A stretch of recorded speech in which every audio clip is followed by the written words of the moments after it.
Hey, everybody. Tim Miller from the Bulwark here. I am pumped to have a man who went viral for a recent rant on Barstool Sports. He went viral in all the liberal places. His name's Kirk Minihane, host of the Kirk Minihane Show, and he's got a true crime podcast called The Case as well. What's going on, Kirk?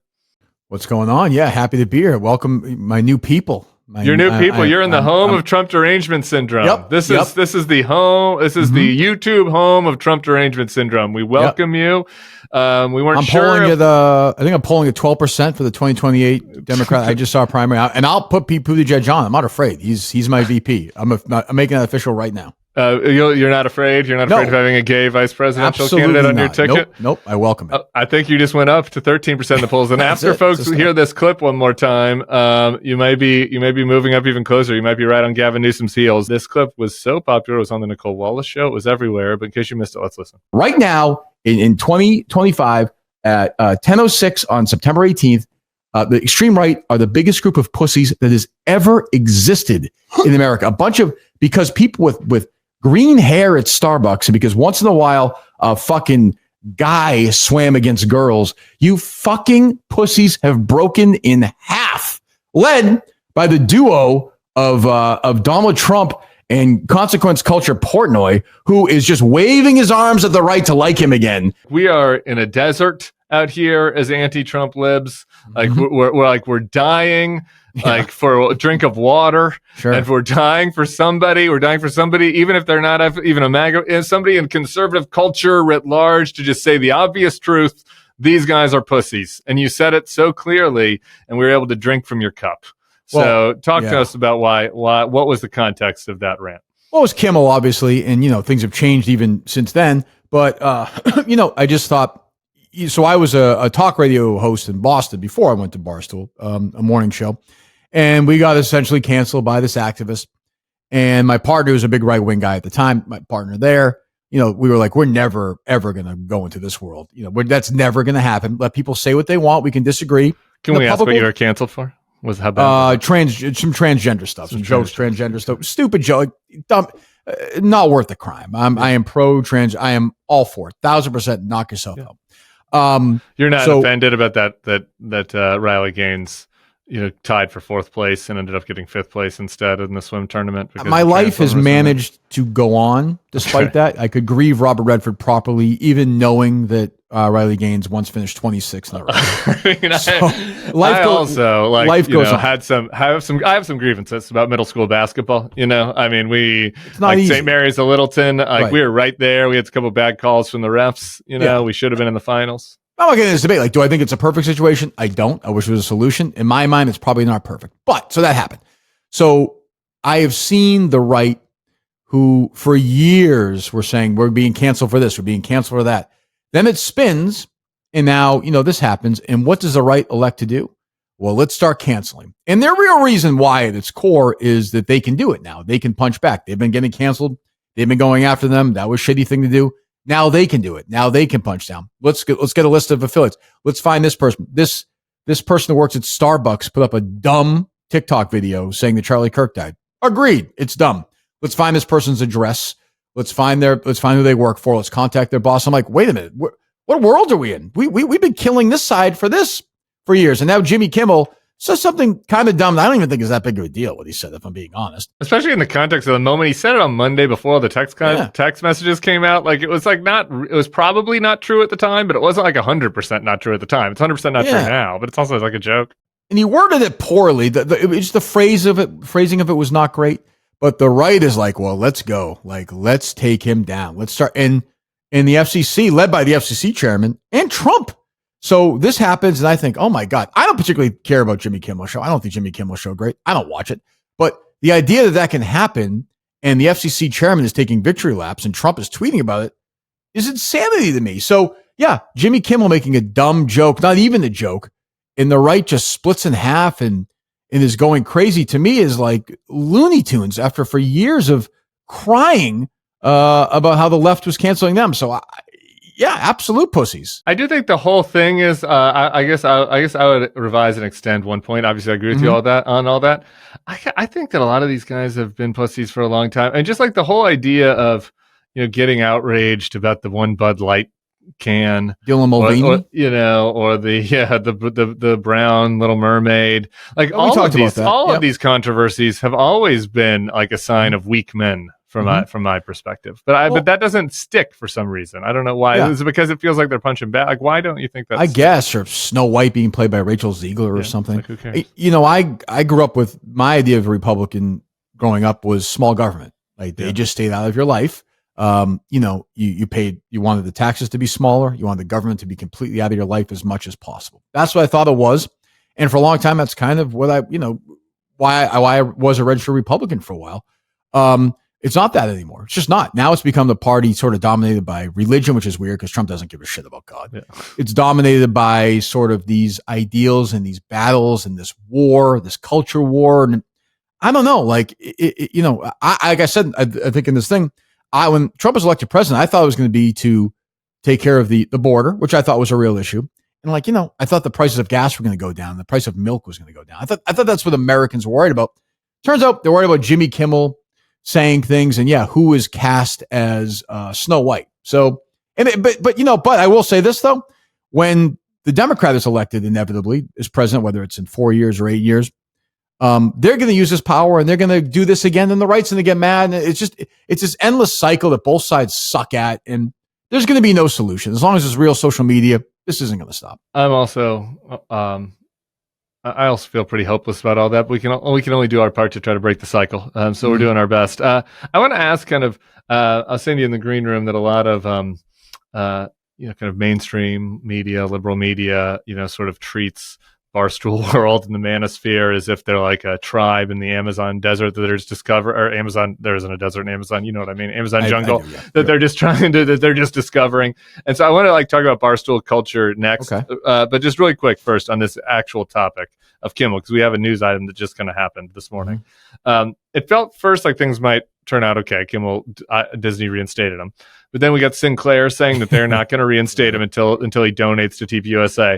And now this morning we got Nexstar saying that they are also going to continue to preempt Kimmel. Nexstar is a conglomerate of affiliates that wants to merge with another conglomerate of affiliates, and they need the FCC to approve that. And so I feel like that is, to me, like the scarier part, the more threatening part. Like the Sinclair thing, that's an issue. Those guys are like right-wing assholes. They're going to do what they're going to do. Nexstar, this is just corporate corruption, man. This is just like straight corporate corruption. They're going to, Jimmy Kimmel's not going to be on the air on their 28 stations tonight because they want Brendan Carr to be nice to them. I mean, that's crazy. And Carr just said this morning, I just saw this an hour ago, Jimmy Kimmel's remarks about Charlie Kirk's killer was some of the sickest conduct possible. So, I mean, I feel like, but I'm not surprised. I was saying this today. I think people who think this is over, this is not over. Right now, Trump has lost this battle with Jimmy Kimmel. Trump is not going to allow that to happen quietly. Like, zero chance. He's going to send some unhinged rant on social media. But yeah, obviously Sinclair's conservative. But yeah, this is, I think, combined, I think we said today, almost 100 affiliates, the two. So yeah, I mean, I don't know what the next move is, but it's crazy. This has all happened over what I thought was a pretty innocuous comment. Now it's after years of Kimmel trolling Trump. I get that, but I did not think this would be the one that broke. What do you think your boy Portnoy? I guess now getting more into the culture. What do you think Portnoy? What is the defense of the Nexstar action? I guess I mean, you would think that all of the guys in free speech world and podcast world, comedians, free speech is important to everybody in that community, particularly on the right. The Nexstar thing's got to start to freak people out a little bit. Sure, I guess the argument is that enough people. So these are, like I said, Sinclair's obviously conservative area of the country. If the people who are there, who watch the shows there, their constituents say, we don't want this guy on there. Well, then the public has spoken. And I'm okay with that. I would have been okay if the FCC stayed out of it. And after a while, they're like, look, the ratings stink. It's not making any money for us. That's America. That's how it works. We get rid of this guy. The way it's gone is nuts. But I think Dave's take on it is it's not cancel culture. That it happened in the moment and that they reacted to it. I disagree. What about the merger? I agree. Guys literally need to have a merger. Government's hands are all over it. This is a huge, we're talking $6 billion potential merger that you need the Trump administration to sign off on. So for people to pretend that they're not bowing to some extent because of Trump, because it's crazy. It's just crazy. It's a wild situation. All right, you're more in this. So you're more in this world than me. Back to kind of just barstool world. I just think it's important. Like Democrats need to figure out how to break into this, right? A lot of folks in your space, and you, I had a producer ask you, said you voted for Chase Oliver, said he used to be a Republican. So it's not like you're like a MAGA person, but there are a lot of people in that world. Some of them voted for Trump, like plenty of Trump voters at Barstool and at related, podcasts. Not all those guys were always Republicans by any means. Buttigieg goes on Andrew Schultz and he was like, I was never a Republican before this. You know what I mean? Like Portnoy is pro-choice. Like these are not like, this is not Ben Shapiro, right? These are not like rigid conservatives in the space. Like what do you think it is that has been like the main thing that has prevented, like that has caused the Democrats to lose so much ground in this demo? Messaging. Like I think they have done a bad job getting the message across. Right now, the Democratic Party, if you ask me, who I pay attention to this stuff, I think the Democratic Party, their message is far left right now. And you might say, well, the Republicans is far right, but so what? Like you should find your way to the middle. A centrist can get elected president. I do believe that. I don't think this is, Bill Clinton was president. I know it was a long time ago. He was a centrist. Like you need to find somebody who's closer to the middle and can get that message across that they're closer to the middle. It doesn't have to be far left, far left, far left. It doesn't have to be the AOC Bernie Sanders party. It can come a little closer to the middle. That's your road to victory because there are Republicans who are also in the middle, like me, libertarian, but really ultimately a centrist Republican who will be willing to vote for a Democratic candidate who is closer to the center. And there may be good candidates like that, but they have not done a good job at all articulating. And when they do, like when Kamala tries to talk about how she has guns, it just sounds like pandering bullshit. So they need to find a better way to get that message across. Right now, clearly they failed. I mean, there is no doubt. You can see the numbers. The younger crowd is becoming more and more Republican, which is wild. Yeah. And until they figure that out, it's not going to stop. What issues do you think it is, though? Like paint me a perfect Democratic candidate for you. Somebody could like go into the fucking Chicago Barstool office and shoot the shit and like not going to win everybody over, but like do better than the Democrats been doing. Like what was that? It's a good question. I was saying the other day, I would kill for after Trump, I would kill for a normal, as close as you can get to normal person being president of the United States. Exactly that. Somebody who, if you're on a train for 4 hours and is next to you, can have an actual conversation. It's not weird. And yeah, I don't know. It's a good question. You need to find somebody. The problem is when they do that now, you feel them trying to do that. Yeah. I don't know who it is. Gavin Newsom to me is trying too hard right now. So hard. He's just, and it's not going to work. I don't know. There may be somebody on, look, Obama at this point was unknown, in this point in the election cycle. He made the speech at the convention and then everything changed. So, I don't know who that is. It's got to be somebody though, because it's going to be Vance, unless Trump tries, which God knows for them. Like, what is different between JD and Gavin, like for you? Because I like JD to me is tries so hard, weirdo. So fake. He's a weirdo, but he's on the right side right now for that. So he'll go on. He would have gone on Charlie Kirk, or he'll go on with Theo Vaughn, or he'll go on with that. And they need to do stuff like that. They need to say, the Democrats need to say, hey, listen, like the thing with Kamala with Rogan in the last election. Like she should have gone there and just talked for 3 hours. I think it probably would have been boring. But you got to do it. Like you have to at some point say, like they're not the enemy. But it's okay to say. Is there a specific issue you think? Like, is it taxes? Is it fucking trans? Is it abortion? Or do you think it's vibe? Like it's just, or is it more just like vibes? It's like a sense that they're left. Yeah, because that's what I think. It's like cultural and vibes. Correct. Like they'll go on with Theo Vaughn and fuck around. And like right now, the Democrats won't. And that like they have to start doing stuff like that. And having conversations like this, like you and I probably don't agree on everything, but who cares? Who cares? You go on, you disagree about it, you fight about it, and then you say, all right, I respect the guy. We have huge, it doesn't have to be not everything has to be World War III. And it's become that, and a lot of it's Trump, obviously. Yeah. And once he goes away, I think it quiets down. But the core issues that separate us, I don't think these are the kind of things that should lead to the level of madness that we're seeing. Like, whatever, we disagree on the border. Or you think the it really shouldn't matter. What about the Trump right now? We're 9 months in. Like, I don't know. What are you hearing from your buddy? Like at some level, it's like you mentioned already that the costs haven't gone down. Like the fucking mask dudes, like rolling up to Home Depot, grabbing people. He's like renaming a bunch of shit. But like, I don't know. Nobody's life is really getting better in the first 9 months. Like do you get any sense that folks are kind of like, man, any I don't know if this is what I signed up for, or did people just kind of sign up for the show of Trump and like it doesn't kind of really matter what he does? What do you think? I think B on my show that we played some sound, we just like started laughing. It's so insane. You just kind of start like the thing with the Tylenol. I'm like, this guy is the president of the United States of America. Like 70 million people voted for him, and he doesn't like. But like, it Can't doesn't. Say what acetaminophen is. Yeah, it's the kind of thing that would have sunk. We said this a billion times about Trump. The kind of thing that was sunk any other president ever if they went up and talked about that. But he's like what do your listeners say? Like when you're shit talking them over that, like they get mad. They don't care. They don't care. They defend them. My base is pretty right wing, but they know. Like today, like I basically started the show by saying my show today, which is we don't do a lot of politics anymore, but I started the show by saying if you want to blame anybody for the Trump stuff, blame the Democrats.